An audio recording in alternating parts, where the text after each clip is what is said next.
पण घातले तरी चालतील टोमॅटो, आणि त्याच्यात थोडासा प्युरी पण केली मी थोडीशी टोमॅटोची, थोडे टोमॅटो असे चिरले आणि बाकीची प्युरी केली। हे व्यवस्थित भाजून घ्यायचं,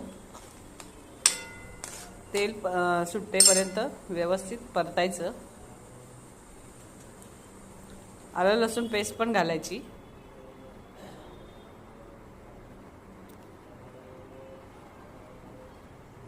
छान सुगंध येईपर्यंत ते चांगलं भाजून घ्यायचं।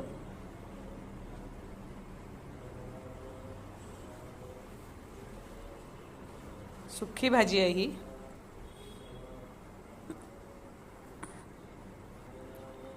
ह्याच्यात मग मी थोडं हळद तिखट घातलंय आणि तयार केलेल्या पनीर घेतलं आणि ते घातलं। घरात तयार करायचं पनीर, 1